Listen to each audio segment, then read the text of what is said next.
Hello প্রিয় শিক্ষার্থীরা, আজকে পর্ব হচ্ছে আদর্শ বাংলা ব্যাকরণ ও রচনা, পঞ্চম ও ষষ্ঠ শ্রেণীর মাদ্রাসার বইটা আজকে পড়ব। আদর্শ বাংলা ব্যাকরণ রচনা। তো চলুন শুরু করা যাক। আমরা যদি অধ্যায় পাঠ 1 6 পৃষ্ঠাটা পড়ি।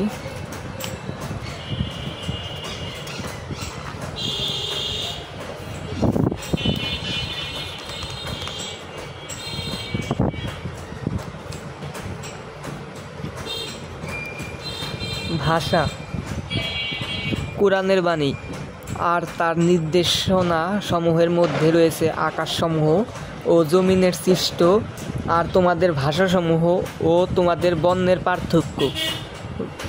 বস্তুত এতে অসংখ্য নির্দেশন রয়েছে জ্ঞানী লোকেদের জন্য। সূরা রুম 22। আল্লাহ তাআলা আমাদের সৃষ্টিকর্তা। মানুষ সৃষ্টি করার সাথে সাথে তিনি ভাষা শিখিয়েছেন। হযরত আদম আলাইহিস সালাম থেকে শুরু করে আখেরি নবিকুল শিরোমণি হযরত মুহাম্মদ সাল্লাল্লাহু আলাইহি সাল্লাম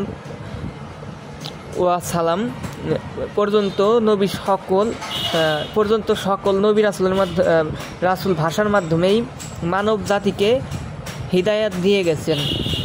মানুষের জীবন বিধান মহাগ্রন্থ কুরআন কারীম আরবি ভাষা নাজিল হয়েছে। তাছাড়া মানুষ একে অপরের কাছে মনের ভাব, ইচ্ছা বা প্রয়োজন প্রকাশের জন্য কথা বলে মানুষের মনের ভাষা।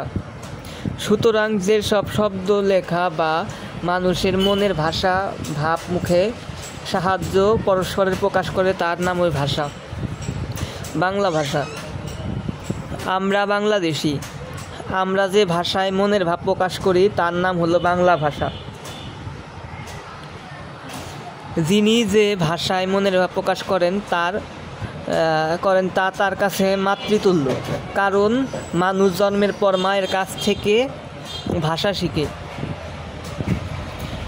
এজন্য মানুষের নিজস্ব ভাষাকে মাতৃভাষা বলা হয়। পৃথিবীতে ২৫০০-এর মতো ভাষা রয়েছে। ধন্য চীনা ভাষা, ইংরাজি ভাষা, রুশ ভাষা, হিন্দি ভাষা, আরবি ভাষা, বাংলা ভাষা, জাপানি ভাষা, জার্মান ইত্যাদি প্রধান। বাংলা ভাষা আমাদের মাতৃভাষা আল্লাহর সেরা দান। ব্যাকরণ।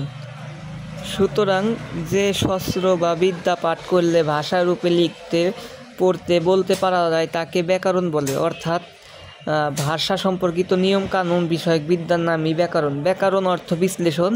এটা ভাষা শুদ্ধ রূপে বলা, পড়া, লেখা সুন্দর হওয়ার পথ শেখায়। বাংলা ব্যাকরণ।